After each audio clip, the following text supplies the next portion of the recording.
করেছিলেন। ওনার এই শাসন আমলে মুসলমান দিক বিদিক বিজয় অর্জন করেছিল। ওমরের মতো একটা শাসক যদি বর্তমানে হতো, বলেন তো বছরের মধ্যে বাংলাদেশ মুসলমানদের জন্যই হয়ে যেত, ঠিক কিনা? ওমরের মতো একটা শাসক হলে ভারত কথা বলতে পারত না, বিজাতিরা মুসলমানদের দিকে তাকাতে পারত না। এমন একটা শাসক দরকার আছে না নাই? আসতে বলেন কেন আছে না নাই? হযরত ওমর খলিফাতুল মুসলিমিন হয়ে বসে আছেন। এই খলিফার দরবারে একটা যুবক যায়। যুবকটা বড় সুন্দর, কিন্তু যুবকটা বিয়ে করেন নাই। বিয়ে না করলে কি হবে? বিয়ের পূর্বেই কলেমা পড়ে মুসলমান হওয়ার পরে নিয়মিত খলিফাতুল মুসলিমিনের পিছনে নামাজ আদায় করে। কি সুন্দর যুবক, 5 ওয়াক্ত নামাজ পড়ে, সুবহানাল্লাহ। এরকম যুবক দরকার আছে না নাই ভাই? আসতে বলেন, আছে না নাই? আপনার আমার সন্তানগুলো যদি নিয়মিত 5 ওয়াক্ত নামাজ জামাতে পড়তে পারতো, আপনি বাবা হইয়া যে চিন্তার মধ্যে থাকেন, এই চিন্তাগুলো থাকতেন না। আজকে অনেক বাবা দুশ্চিন্তায় ঘুম ধরে না, আমার সন্তান কোথায় গেল, রাত 12টা এরপরেও ফেরে না, ফেরে রাত 3টার সময়, কিন্তু কথার মধ্যে তালমেতাল দেখা যায়। ভুল বললাম নাকি? আসতে বলে, ভুল বললাম? as-salatu tanhauna 'anil fahsha'i wal munkar, কোরআন বলে দিচ্ছে, ও বান্দা বান্দি, পৃথিবীর জমিনে তোমার সন্তান, তোমার মেয়েটাকে যদি শুধু নামাজওয়ালা বানাই দিতে পারো, এই নামাজটাই তোমার সন্তানটারে টেনে টেনে অন্যায় থেকে ভালোর পথে নিয়ে যাবে। যুবকটা বিয়ে করেন নাই, কিন্তু খলিফাতুল মুসলিমিনের পিছনে নিয়মিত 5 ওয়াক্ত নামাজ আদায় করেন। ও ভবানীপুরের মুসলমানেরা, খুব ভালো করে আলোচনাটা বুঝবেন। আল্লাহ দেওয়ার হৃদয়ের মধ্যে আল্লাহর ভয় যদি অর্জন করা যায়, আল্লাহ পাক তাকে 2টা জান্নাতের সুসংবাদ দিবেন। এটা বোঝানোর জন্য আপনাদের সামনে একটা ছোট্ট ওয়াকিয়ার মধ্যে নিয়ে গেলাম। আবার 5 ওয়াক্ত নামাজ আদায় করেন খলিফাতুল মুসলিমিনের পিছনে, কিন্তু ওনার বাড়ির মধ্যে মা নাই, শুধুমাত্র বাবা বেঁচে আছেন। ইশারের নামাজ পড়ে যুবক আর দেরি করেন না, উনি ওনার বৃদ্ধ বাবার সান্নিধ্যে চলে যান। আওয়াজ তুলে বলা যায় না সুবহানাল্লাহ? কারণ আল্লাহর ডিউটি করার পরে মা বাবার যত্ন নেওয়া লাগবে। কার কথা? হাসতে বলেন কেন? এটা আমার দলিল নয়। সূরার নাম সূরা লোকমান, 31 নম্বর সূরার 14 নম্বর আয়াতের মধ্যে রব্বুল আলামিন বলেন, আনিশকুর লি ওয়ালিদাইকা ইলাইয়াল মাসির।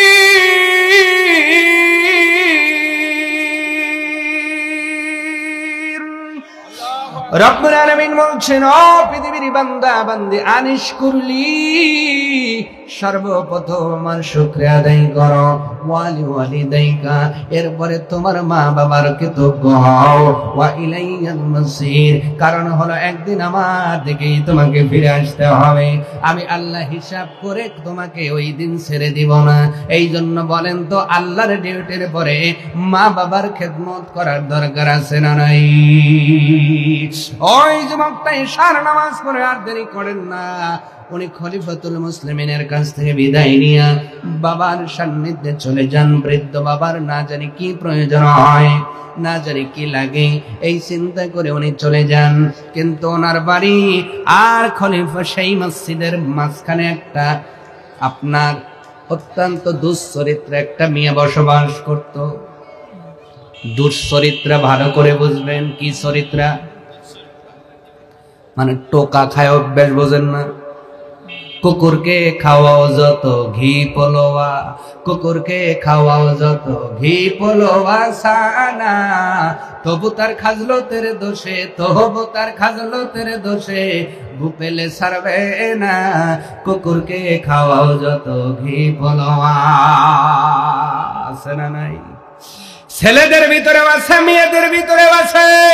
বিয়ের পরে সংসার ভালো লাগে না, স্বামীকে রাইখা আর একজনের সাথে কথা বলে, কথা কন না খা, আছে না? আবার পুরুষের মধ্যেও আছে, বিয়ে করছে, কাছেই বউ শুইয়া থাকে, বউকে ভালো লাগে না, অন্য মহিলার সঙ্গে ফোনের মধ্যে সেটিং করে কথা বলে। এরা হলো পুত্তর জাত, গু পেলে সাটা বাদ দেবে না। কথা কয় না। এ ভাই, আমার কাছে মিটে ওয়াজ নাই, মিটে ওয়াজ করবে আজকে প্রধান বক্তা, আমি নুইনে ওয়াজ। কি ওয়াজ? নুইনে ওয়াজ। বিপক্ষে গেলে কিছু করার নাই। সমাজ আজকে অসুস্থ হয়ে গেছে, পরকীয়ার মধ্যে ঢেকে দাও। 3 সালের বাবা গ্যারান্টি নাই, 3 সালের মা গ্যারান্টি নাই, উধাও। কই গেছে, কই গেছে? বলে খবর নাই, খবর নাই। দুইজনে কি জায়গায় আছে? এই তো সময় পার করতেছি ভাই। দুইটা বাড়ির মাঝ, এই যুবকের বাড়ি আর মসজিদের মাঝখানে দুচরিত্র একজন মেয়ে বসবাস করত। যুবককে অনেকদিন পছন্দ করে, যুবকটারে প্রেম নিবেদন করে, কিন্তু যুবক বারে বারে ডিনাই করে বলে দেয়, মহিলা, আল্লাহর কোরআন জানিয়ে দিয়েছে লা তাকরাবুজ জিনা, জিনার নিকটবর্তী হয় না, এটা হলো শয়তানের ঘরে হিত কাজ না। আমি যুবক, আমার মা নাই, আমার বাবা আছে, আমি খলিফার পিছনে নামাজ পড়ি ভাই। ও এলাকার মহিলা, তুমি আমার প্রেম নিবেদন করো, আমি তো খলিফাতুল মুসলিমের পিছনে নামাজ আদায় করি। আমাদের খলিফা সূরাতুল ফাতিহার ভিতরে বারে বারে একটা আয়াত পড়ে, আয়াতটা হলো মালিকি ইয়াউমিদ্দিন। আল্লাহ ওই দিনের মালিক হয়ে বিচার পরিচালনা করবেন। আল্লাহ যেই দিন বিচার করবেন, ওই দিন আমি পার পাবো না। অতএব তোমার সাথে আমার কোনো রিলেশন, হারাম রিলেশন করা সম্ভব হবে না। যদি এইরকম চরিত্রের যুবক আমাদের সমাজে থাকতো ভাই, কোন মহিলা কোনোদিন ইফটিজিং এর শিকার হইতো না। ঠিক কিনা বলেন? কারণ বিচারক কে? আসতে বলে, তার চাইতে উত্তম বিচারক দুনিয়াতে কেউ আছে? আলাইসাল্লাহু বিআহকামিল হাকিমিন।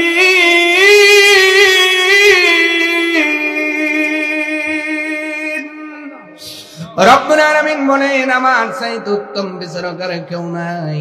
তোমরা তো বিচার করো বান্ডিল খায়া, ভাই দেখে বাপ দেখে, আর আমি আল্লাহ বিচার করব তোমাদের আমলনামা দেখে। সুবহানাল্লাহ। যুবকটি বারে বারে ডিনাই করে, কিন্তু মেয়েটাও প্রতিদিন প্রেম নিবেদন করে। একদিন ইশারের নামাজ পড়ে খলিফাতুল মুসলিমিনের দরবার থেকে চলে আসতেছেন। রাত একটু গভীর হয়ে গেছে। মেয়েটা ডাকতে বলল, রে যুবক, প্রতিদিন তোমারে প্রেম নিবেদন করে আল্লাহ পাক কি চেহারার মাধুর্যতা তোমারে দিয়েছে। তোমার চেহারা দিকে তাকাইলে আমি বড় দেওয়ানা হয়ে যাই। একটা রাতের জন্য তোমাকে কাছে পেতে চাই রে যুবক। এইভাবে প্রেম নিবেদন যখন শুরু করেছেন, প্রতিদিন যুবক না করে, আজকে শয়তান যুবকের নফসের উপরে প্রাধান্য বিস্তার করার কারণে যুবকটা রাজি হয়ে গেছে। জোরে বলুন নাউজুবিল্লাহ। এই জন্য নামাজ পড়লে বেশি বেশি শয়তান থেকে পানা চাওয়া লাগবে। ইন্নাহু লাকুম আদুউম মুবিন। কারণ শয়তান হলো আমাদের প্রকাশ্য দুশমন। শয়তান হলো আমাদের প্রকাশ্য দুশমন, সরাসরি শত্রু।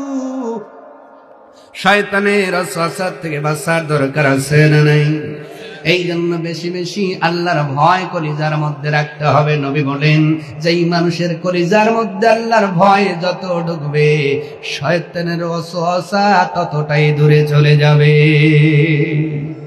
কলসির মধ্যে পানি আছে, কি আছে? আসতে বলে, কি আছে? আর একটা কলসির মধ্যে তেল আছে।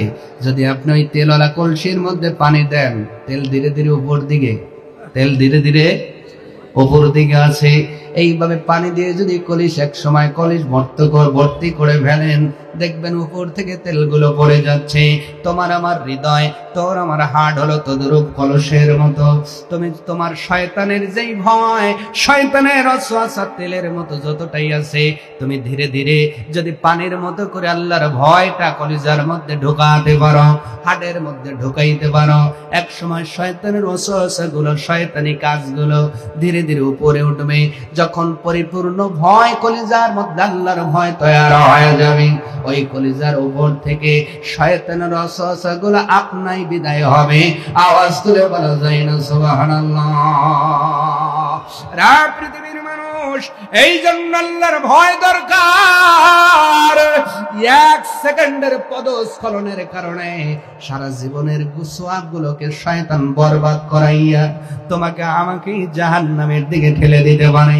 এই জন্য যা করি তা করি আল্লাহর ভয় অর্জন করে শয়তান থেকে পানাছে মৃত্যুর আগ পর্যন্ত হেদায়েতের উপরে সচল থাকার দরকার আছে না নাই? আজকে এমনও মানুষ আছে সকালবেলা নামাজ পড়ে, জোহরেও নামাজ পড়ে, জোহরের পরে যখন আইলে যায় বিসমিল্লাহ বলে শুরু বিসমিল্লাহ বলেই করে, কিন্তু কোপটা যখন দেয় আইলের স্বাদ নাই।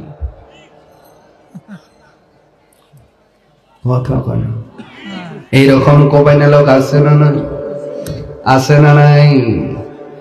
নামাজ পড়ে আসরের সময়, আসরের পরে দোকানে বসেছে, দেখে তো মনে হয় ফেরেশতার স্বাস্থ্য ভাই, কিন্তু ডিজিটাল পাল্লায় যখন মাপ দেয় তখন কম দেয়। আছে না নাই? আবার যখন বড় মিটারে মাপ দেয়, আপনার পায়ের বৃদ্ধা আঙ্গুল দিয়ে মিটারটা ঠেলে উপরে তোলে। আছে না নাই? কথা বলেন না কেন? আপনার কলিজার মধ্যে তো মুনাফিকের চরিত্র পাওয়া যায়। আপনি সকালে একরকম, দুপুরে একরকম, বিকালে আর একরকম। আপনি পুরাপুরি আল্লাহর ভয় অর্জন করতে পারেন নাই। সম্মানিত হাজিরিন, এবার যুবকটা রাজি হয়ে গিয়েছে, শয়তান জয়ী হয়ে গেল, আল্লাহর ভয় কলিজার থেকে বিদায় হয়ে গিয়েছে, শয়তান ওয়াসওয়াসা দিয়ে সক্ষম হয়ে গেল। ধীরে ধীরে হাঁটতেছে, মেয়েটা আগে আগে যায়, ছেলেটা পিছ পিছ যায়। যাইতে যাইতে মেয়েটা যখন বারান্দায় চলে গেছে, এরপরেও ছেলেটা চলে যায়। যখন রুমের ওই চৌকাঠ মেয়েটা পার করে ডাক দেয়, ওই সময় যুবকের হোশ চলে আসছে। আল্লাহর ভয় ও আফিদা, আল্লাহ হৃদয়ের মধ্যে আল্লাহর ভয় আবার যুবকের মধ্যে ঢুকে গেছে, দাঁড়ায় গেছে। মহিলাটি ডাক দিয়ে বলে, যুবক রে, আজকে কয়েক বছরের প্রচেষ্টা মনের আশা পূরণ হবে, তোমাকে ডাক দে, আসার পরে কেন চৌকাটে ব্রেক দাও? যুবক ডাক দে বলে, এত সময় এসেছি কিভাবে জানি না, আমি তো এই চৌকাটের কোনো বান্দা না, আমি তো এখানে দাঁড়ানোর লোক না, আমি তো আমার বাবার ঘরে যাওয়ার কথা, এখানে কেন আসলাম? মেয়েটা ডাক দে বলে, দীর্ঘদিনের প্রচেষ্টার কারণে আজকে আমাদের মনের ইচ্ছাটা পূরণ হবে। এই বলে যখন মনের কথাটা যুবতী জানায়, এলাকার যুবক ভাই ভালো করে বুঝকে বলে, কই আসবে না, তোমার দাদা আছে, বাবা আছে, যুবক হয়ে বিদায় হওয়া লাগবে। সম্মানিত ভাইয়েরা, যুবক বলতেছে, আমার তো বাড়িতে থাকার কথা, এখানে কেন? আমি তো বুঝি না। যুবক এসেছ দীর্ঘদিনের প্রচেষ্টা বাস্তবায়ন করবার জন্য। যুবক ডাকতে বলল, তাই নাকি? বলে, হ্যাঁ। এই বলে যখন যুবতী হাতটা ধরে রে, যুবকটা আমার মালিকের ভয়ে অজ্ঞান হয়ে জমিনে পড়ে গেছি। তখন কি আর অজ্ঞান মালের কোনো দাম আছে? ওই মেয়ের কাছে কোনো দাম নাই, নিয়ে রাস্তার কাছে ফেলে রাখলো, হুঁশ নাই, জ্ঞান নাই।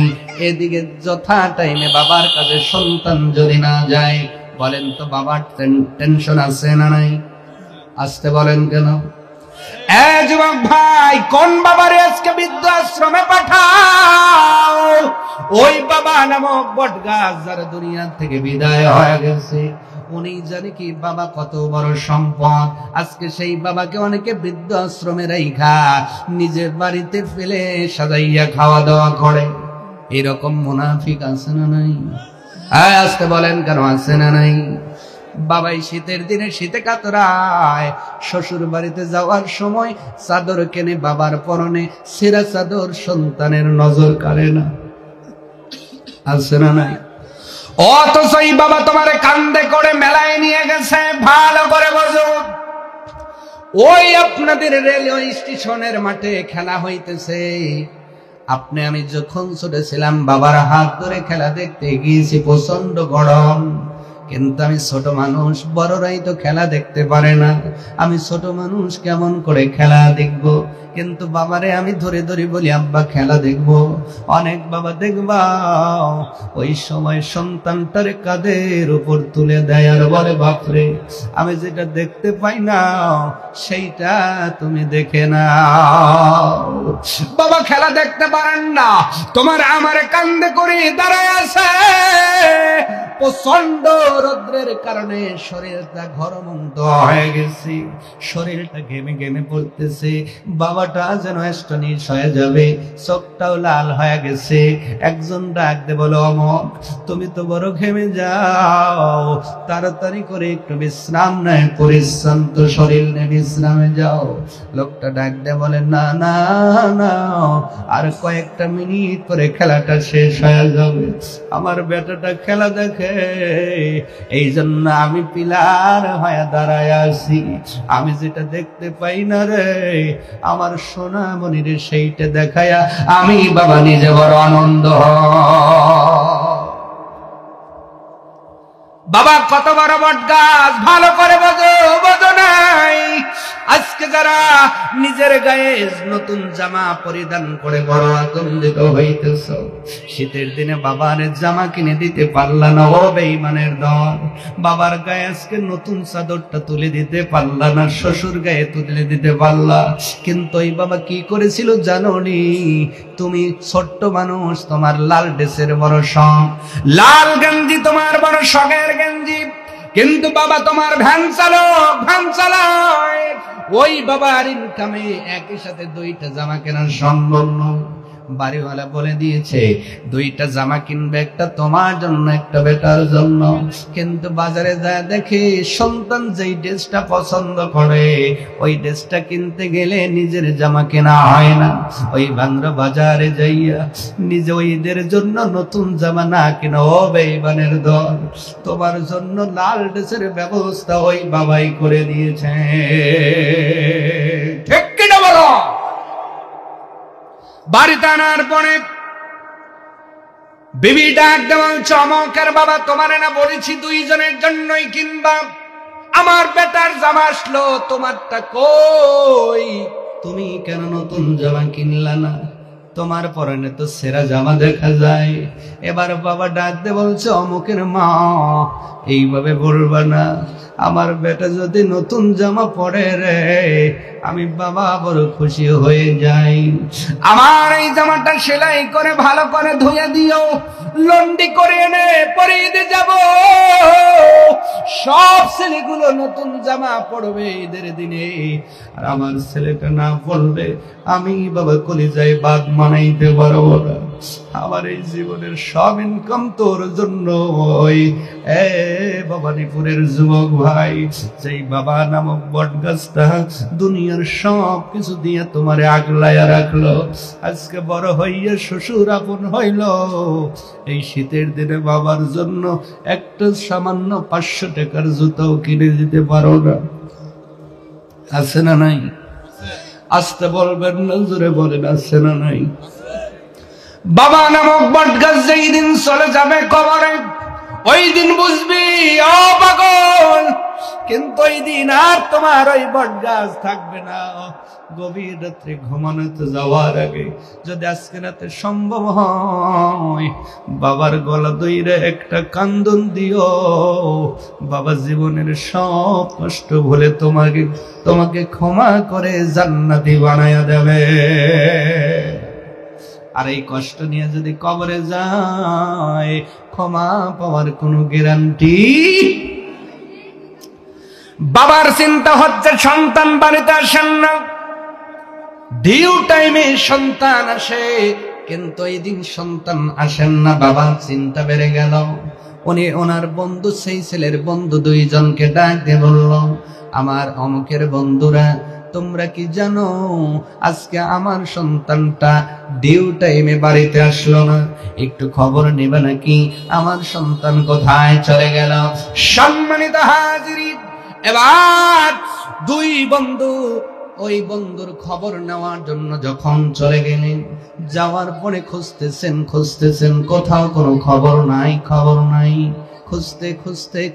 খুঁজতে একজন বন্ধু বলে, দেখো রাস্তার পাশে কে যেন পড়ে আছে।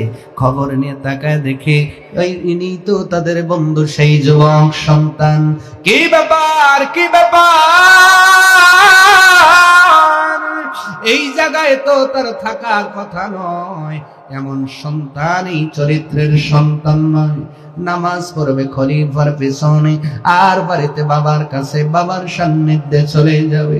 এইরকম সন্তান তো এই ছেলেটা নয়। দুইজন বন্ধু ডাকলেন, উঠলেন না। ওনাকে ধাক্কানো হলো, এরপরেও জাগলেন না। দুই বন্ধু ধরাধরি করে বাড়ির মধ্যে নিয়ে গেলেন। রাত ধীরে ধীরে গভীর হয়ে যায়। রে পৃথিবীর মুসলমান, ইতিমধ্যে এই যুবকের নামাজ দেখা খলিফাতুল মুসলিমিন মনে মনে যুবকটারে পছন্দ করে ফেলেছে। সুবহানাল্লাহ, কি ভালোভাবে নামাজ পড়ে যে খলিফার পছন্দ হয়ে গেছে। সুবহানাল্লাহ। মুসলমানদের নেতারা পছন্দ করত নামাজ দেখে, আর এখন নেতারা পছন্দ করে মাল দেখে। কথা কয় না? এই জন্যই দুনিয়াতে শান্তি আসতেছে না। নামাজ আমল দেখে পূর্বের খলিফারা, মুসলমানদের লিডাররা, তাদের আপনার কি বলে, তাদের কর্মী সিলেক্ট করলো নামাজ দেখে, আমল দেখে। আর আজকে নেতারা কর্মী ডিসাইডেড করে কে কয়ডারে কোবাই দিয়ে বাড়ে। বললাম পৃথিবীর মানুষ, আমাদের উল্লাপাড়ায় ঘটে গেছে এমন একটি ঘটনা। মাহফিলে বাধা দেওয়া শুরু হয়ে গেল। কেন দিবেন? কারণ কোরআনকে বাধা দিয়া কেউ স্থায়ী হতে পারেন নাই। কে কাহারা যেই যে হন না কেন, যদি কোরআন বাধা দেওয়া শুরু করেন, এই বাংলার জমিনে আপনাদেরও সেই একই পরিণত অপেক্ষা করতেছে। কোরআন বাধা দেওয়া যাবে? কোরআন কারো বাপের, কারো দাদার, অল ওভার যদি মুসলমান দাবি করেন এ কোরআন আপনার, এ কোরআন আমার, এ কোরআন সবার, ঠিক কিনা? এটা কারোর ব্যক্তিগত সম্পদ নয়, সবারই।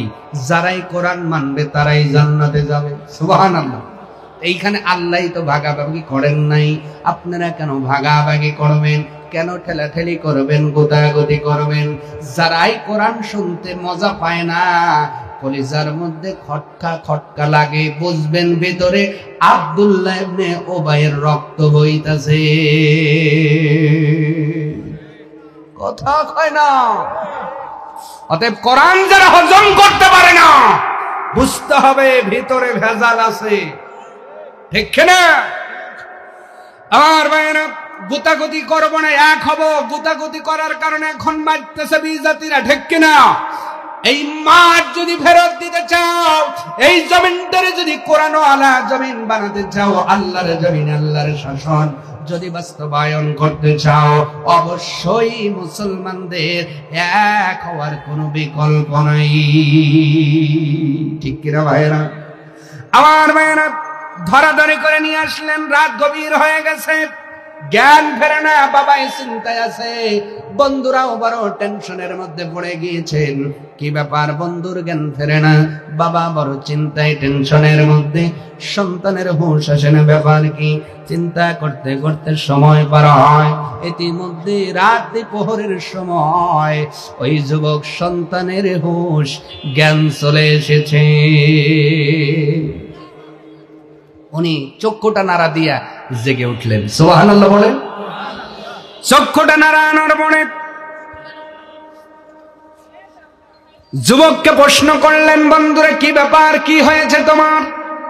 যুবক ডাক দিয়ে বলছেন, ভাই রে, প্রতিদিন মেয়েটা প্রস্তাব দেয়, তার প্রস্তাবে রাজি হয় না। আজকে আমার কেমন যেন হলো, আমি বুঝলাম না। আল্লাহর ভয় কলিজার থেকে সরে গেল, এই বলে আর সন্তানটা কাঁদে। কথা বলতে পারেন না, শুধু নিজেকে অপরাধ বোধ মনে করতেছে। ভালো করে বোঝেন ভাই, জিনা করেন নাই, শুধু অতদূর পর্যন্ত গিয়েছেন, এর কারণে উনি কান্না করেন। আর আমি কত জিনা করলাম, এরপরেও আমি আল্লাহর কাছে হাত তুলে মাপ চাইতে পারলাম না, কান্না করতে পারলাম না।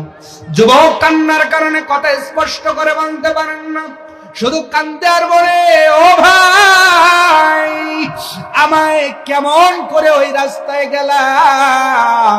কিয়ামতের দিন যদি আল্লাহ প্রশ্ন করে, যুবক রে ওই পাটা তোর মা দেই নাই, বাবা দেই নাই, আমি আল্লাহ ওই পা তোমারে দান করলাম, ওই পা দিয়ে কেমন করে জেনার পথে তুমি গেলা, আমি তো অ্যান্সার দিতে পারবো না।